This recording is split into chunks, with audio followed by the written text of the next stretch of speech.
بسم الله الرحمن الرحيم. ثم عطف على الوجه قوله واليدين والرجلين مع المرفقين والكعبين خلافا لزفر، فإن عنده لا يدخل المرفقان والكعبان في الغسل لأن الغاية لا تدخل تحت المغيّة. ونحن نقول إن كانت الغاية بحيث لو لم تدخل فيها كلمة إلى لم يتناولها صدر الكلام لم تدخل تحت المغيّة كالليل في الصوم. وإن كانت بحيث يتناولها صدر الكلام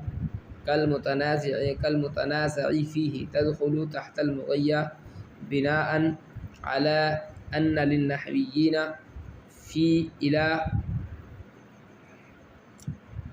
4 مذاهب.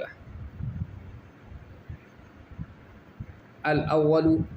دخول ما بعدها فيما قبلها إلا مجازا، والثاني عدم الدخول إلا مجازا، والثالث الاشتراك، والرابع الدخول إن كان ما بعدها من جنس ما قبلها وعدمه إن لم يكن هذا. فهذا المذهب الرابع يوافق ما ذكرنا في الليل والمرافق.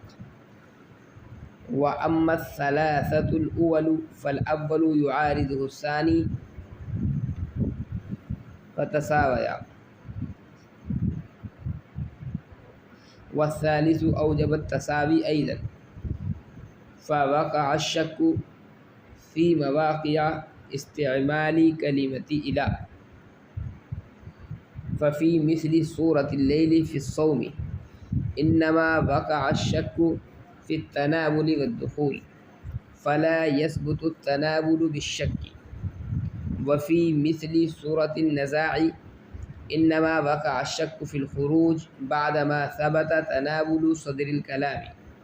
والدخول فيه فلا يخرج بالشك. وما ذكروا أنها غاية الإسقاط فمشهور في الكتب فلا نذكره.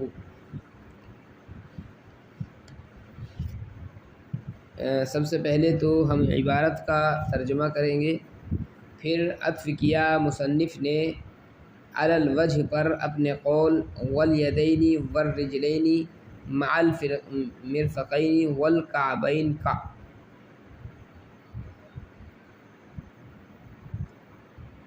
پھر مصنف نے عطف کیا وجہ پر اپنے اس قول کا کہ دونوں ہاتھ اور دونوں پاؤں کو کوہنی اور ٹخنوں سمیت دھونا، برخلاف امام زفر رحمۃ اللہ علیہ کے، فإن عنده لا يدخل المرفقان والكعبان في الغسل، کیونکہ ان کے نزدیک کوہنیاں اور ٹخنے غسل میں داخل نہیں ہیں، لأن الغایۃ لا تدخل تحت المغیّہ، کیونکہ غایت مغیّہ کے تحت داخل نہیں ہوتی۔ اور ہم کہتے ہیں ان کانت الغایۃ بحیث، کہ غایت اگر ایسی ہے کہ اگر نہ داخل ہو اس میں لفظ الی تو اس کو صدر کلام شامل نہیں ہوتا، تو غایت نہیں داخل ہوتی ہے مغیّہ کے تحت،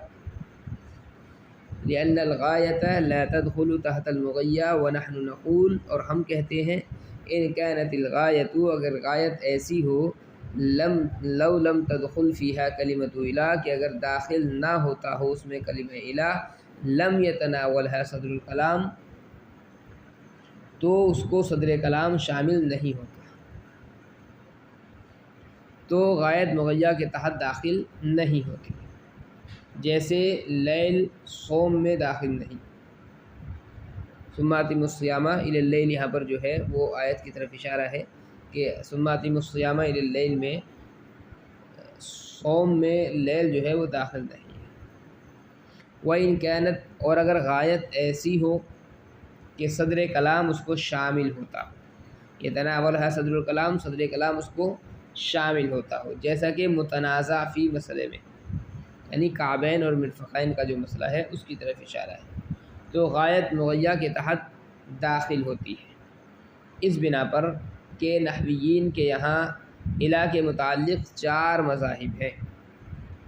الاول، پہلا مذہب، الا کے ما بعد کا داخل ہونا ما قبل میں مگر مجازن۔ مگر مجازن کا مطلب یہ ہوا کہ مجازن داخل نہ ہونا۔ نمبر 2، داخل نہ ہونا مگر مجازن، یعنی مجازن داخل ہونا۔ نمبر 3، مشترک ہونا، الثالث الاشتراک، نمبر 3 مشترک ہونا یعنی دخول اور عدم دخول میں مشترک۔ نمبر 4، الرابع الدخول ان کان ما بعدها من جنس ما قبلها، داخل ہونا اگر ما بعد الا ما قبل الا کی جنس سے ہو، اور داخل نہ ہونا اگر جنس سے نہ ہو۔ تو یہ چوتھا مذہب موافق ہے اس حکم کے جو ہم نے ذکر کیا کہ لیل اور مرافق کے سلسلے، جو ہم نے ذکر کیا فی اللیل والمرافق، لیل اور مرافق کے سلسلے میں۔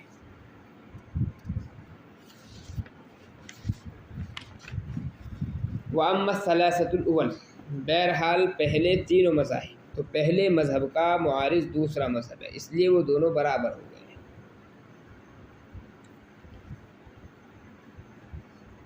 والثالث، اور تیسرا مذہب بھی تساوی کو واجب کرتا ہے، تو لفظ الا کے استعمال کے مواقع میں شک واقع ہوا، لہذا رات کے صوم کے اندر داخل ہونے میں شک ہو گیا۔ وَإِنَّمَا وَقَعَ الشَّكُّ فَفِي مِثْلِ صُورَةِ اللَّيْلِ فِي الصَّوْمِ، تو رات کی صورت کے مثل میں شک ہو گیا تو تناول ثابت نہیں ہوگا شک کی وجہ سے، اور متنازع فی مسئلے کی صورت کے مثل میں خروج میں شک واقع ہو گیا۔ وفی مثل صورت النزاع، اور متنازع فی مسئلے کی صورت کے مثل میں خروج میں شک واقع ہو گیا۔ بعد ما ثبت تناول صدر الکلام، بعد اس کے کہ ثابت ہو چکا تھا صدر کلام کا ثابت ہونا اور اس میں شامل ہونا، الدخول فی اس میں شامل ہونا، فلا یخرج بالشک، لہذا شک کی وجہ سے وہ خارج نہیں ہوگا۔ دوبارہ اس کو دیکھنے تھوڑا سا، فوقع الشک فی مواقع استعمال کلمۃ الا، چنانچہ شک واقع ہو گیا لفظ الا کے استعمال کے مواقع میں۔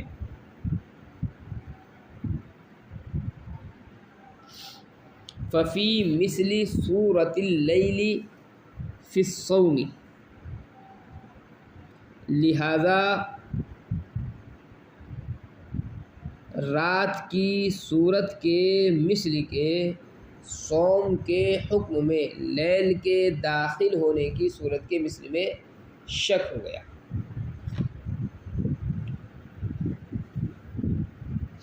ففی مثل صورت اللیل فی الصوم،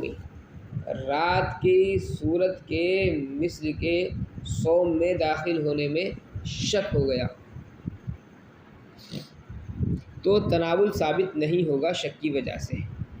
اور متنازع فی صورت کے مثل میں خروج میں شک ہوا بعد اس کے کہ ثابت ہو چکا تھا صدر کلام کا ثابت ہونا اور اس میں شامل ہونا، لہذا شک کی وجہ سے خارج نہیں ہوگا۔ وما ذکروا انہا غایت الاسقاط، اور جو اصولیین نے ذکر کیا ہے کہ یہ یعنی مرفقین اور کعبین کی طرف اشارہ ہے، غایت اسقاط ہے، تو وہ کتابوں میں مشہور ہے، اس لیے ہم اس کو ذکر نہیں کریں گے۔ یہ تھوڑی سی لمبی عبارت ہو گئی ہے، اور چونکہ ایک ہی مسئلے سے پوری عبارت متعلق ہے، اس لیے مجبوراً جو ہے اس کو پورے کو ہی یہاں پر ذکر کرنا پڑا ہے۔ بہرحال ثم عطفہ علی الوجہ جو مصنف رحمۃ اللہ علیہ نے ذکر کیا ہے کہ مصنف نے عطف کیا ہے وجہ پر یدین اور رجلین کا،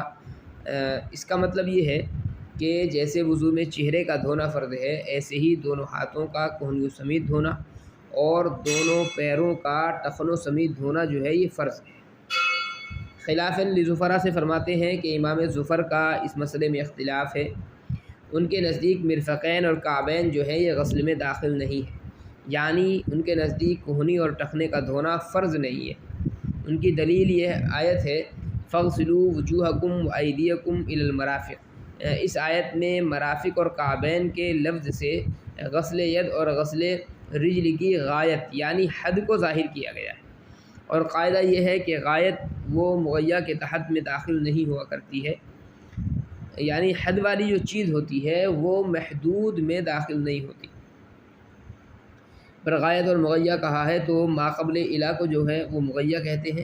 اور ما بعد الا کو کہتے ہیں غایت۔ تو غایت مغیّہ میں داخل نہیں ہوتی، مطلب کیا ہوا کہ الا کا جو ما بعد ہے وہ الا کے ما قبل کے حکم میں داخل نہیں ہوتا۔ ونحن نقول سے احناف کا مسلک بیان کرتے ہیں کہ احناف کے نزدیک کعبین اور مرفقین جو ہے غسل رجل اور غسل ید دونوں کو شامل ہے۔ دلیل یہ ہے کہ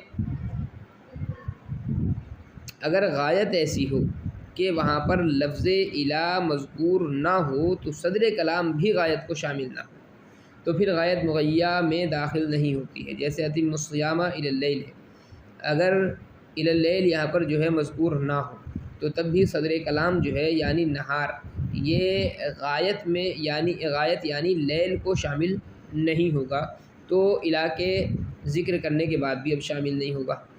اور اگر غایت ایسی ہے کہ لفظ الا داخل نہ ہونے سے صدر کلام اس کو شامل ہو جائے تو پھر غایت مغیّہ میں داخل ہوتی ہے، جیسے متنازع فی مسئلے میں مرفق ید اور کعب، مرفق جو ہے یہ ید میں اور کعب یہ رجل میں شامل، کیوں؟ اس لیے کہ لغتاً ید کا جو اطلاق ہوتا ہے وہ بغل تک ہوتا ہے اور رجل کا جو اطلاق ہوتا ہے وہ ابتدا سے لے کر کے رانوں تک ہوتا ہے۔ اس کو دوسرے الفاظ میں اس طرح بھی کہا جا سکتا ہے کہ اگر غایت مغیّہ کی جنس سے ہو تو غایت مغیّہ میں داخل ہوتی ہے، اور اگر غایت مغیّہ کی جنس سے نہ ہو تو غایت مغیّہ میں داخل نہیں ہوتی ہے، جیسے اتم الصیام الی اللیل میں غایت یعنی لیل جو ہے وہ مغیّہ یعنی نہار اور صوم کی جنس سے نہیں۔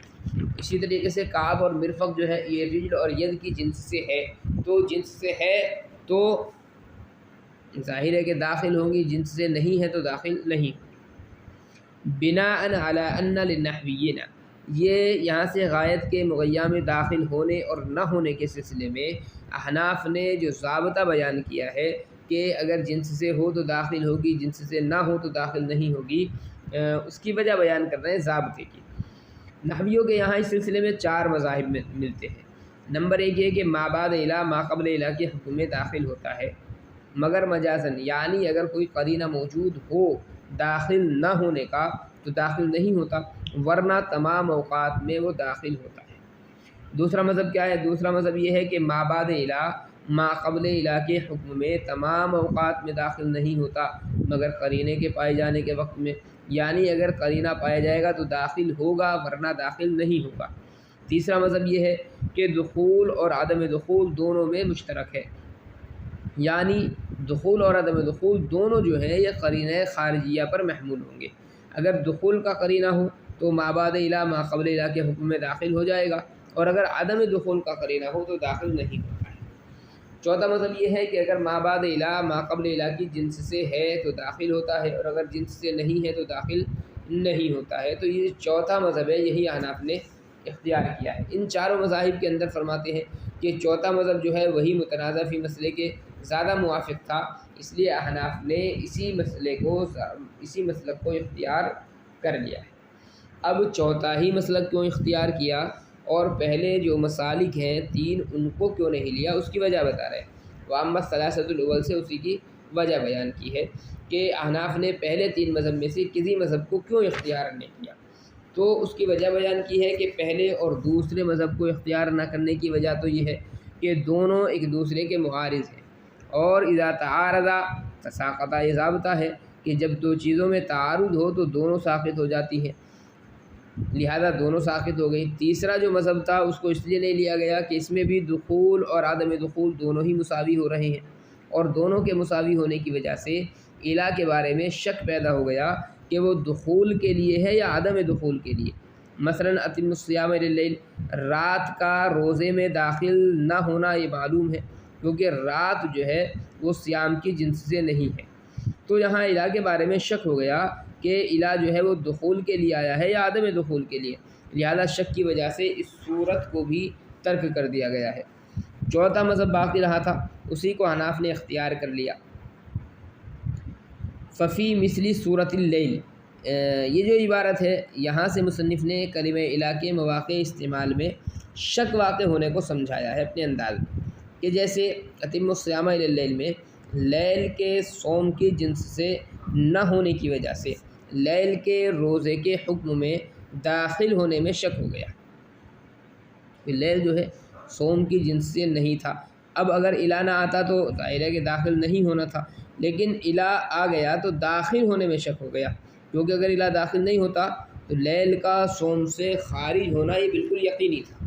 البتہ الہ کے داخل ہونے کے بعد اب جو شک ہوا ہے وہ دخول میں شک ہوا، خروج میں شک ہوا ہی نہیں، کیونکہ خارج ہونا تو پہلے سے یقینی تھا اس کا، اور شک سے ظاہر ہے کہ حکم ثابت نہیں ہوتا، اس لیے رات جو ہے صوم میں داخل نہیں ہوگی۔ متنازع فی جو مسئلہ ہے یعنی مرفقین اور کعبین کا ید اور رجل کی جنس سے ہونے کی وجہ سے یہاں پر خروج میں شک ہے، کیونکہ اگر لفظ الہ یہاں پر نہ آتا تو کعبین اور مرفقین چونکہ ما قبل کی جنس سے ہیں اس لیے ان کے شامل ہونے میں کوئی شک نہیں تھا، تو دخول تو یقینی تھا، مگر الہ کے مابعد جو ہے خروج میں شک پیدا ہوا ہے، اور شک سے حکم ثابت نہیں ہوتا، اس لیے مرفق اور کعب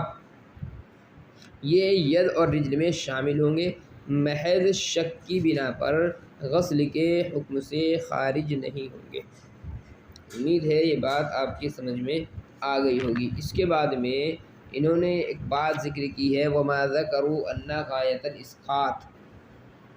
امام ظفر رحمۃ اللہ علیہ کا رد کرتے ہوئے امام ظفر نے جو کہا ہے کہ رجلین میں اور یدین میں کعبین اور مرفقین جو ہے وہ شامل نہیں ہے غسل کے اندر۔ کچھ لوگوں نے امام ظفر کا رد کرتے ہوئے یہ دلیل پیش کی ہے کہ غایت کی دو قسمیں ہوتی ہیں، ایک غایت اسقاط ہوتی ہے، ایک غایت امتداد ہوتی ہے، یا اس کو کہہ سکتے ہیں غایت اثبات۔ غایت اسقاط جو ہے وہ یہ ہے کہ صدر کلام جو ہے یعنی مغیّہ وہ غایت کو شامل ہو، یعنی غایت مغیّہ کی جنس سے ہو،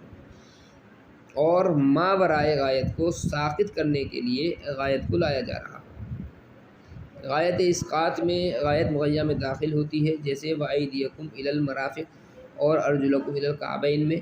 غایت یعنی مرافق اور کعبین جو ہے وہ ما ورائے مرافق اور ما ورائے کعبین کو حکم سے نکالنے کے لیے لایا گیا ہے، لہذا مرافق اور کعبین جو ہے غسل کے حکم میں شامل رہیں گے۔ اور غایت اثبات کس کو کہتے ہیں؟ تو غایت اثبات یہ ہے کہ صدر کلام یعنی مغیّہ جو ہے وہ غایت کو شامل نہ ہو، یعنی غایت مغیّہ کی جنس سے نہ ہو، تو اس صورت میں غایت مغیّہ کے حکم میں داخل ہی نہیں ہوتی ہے، جیسے اتم الصیام الی اللیل میں لیل جو ہے وہ صوم میں داخل نہیں ہوگی۔ غایت اثبات میں حکم کو ایک مدت تک طویل کرنے کے لیے، یا دوسرے لفظوں میں ہم کہیں کہ حکم کو غایت تک دراز کرنے کے لیے غایت ذکر کی جاتی ہے، جیسے اتم الصیام الی اللیل میں صوم کے حکم کو لیل تک دراز کرنے کے لیے غایت یعنی لیل کو یہاں پر ذکر کیا گیا ہے۔ تو کچھ لوگوں نے کہا ہے کہ امام ظفر رحمۃ اللہ علیہ کی دلیل کا جواب دیتے ہوئے کہ متنازع فی جو مسئلہ ہے اس میں غایت اسقاط ہے، اس لیے یہ مغیّہ کے حکم میں داخل ہوگی۔ کچھ لوگوں نے غایت اسقاط کا یہ مطلب بھی بیان کیا ہے کہ ایدیکم الی المرافق میں الہ جو ہے وہ فعل غسل کے متعلق نہیں، لہذا اس کو فعل غسل کی غایت قرار دینا اور ما بعد الہ کو ما قبل الہ کے حکم سے اس بنا پر خارج کر دینا کہ غایت مغیّہ میں داخل نہیں ہوتی ہے درست نہیں، کیونکہ یہاں غایت اسقاط ہے۔ یعنی لفظ الا جو ہے وہ مسقطین کے متعلق ہے۔ تقدیری عبارت اس طرح ہوگی فاغسلوا ایدیکم مسقطین غسلکم الی المرافق۔ تو اب اگر امام ظفر کی بات تسلیم بھی کر لی جائے کہ غایت مغیّہ میں داخل نہیں ہوتی ہے، تو مرفقین اور کعبین جو ہیں وہ فعل اسقاط سے خارج ہو جائیں گے، اور جب فعل اسقاط سے خارج ہیں تو غسل میں داخل ہو جائیں گے، ظاہر ہے۔ یہی ہمارا جو ہے مقصود بھی ہے۔ مصنف رحمۃ اللہ علیہ اس کے متعلق فرماتے ہیں کہ غایت اسقاط کی تقریر چونکہ بہت سی کتب میں یہ موجود تھی، مذکور تھی، فقہ کی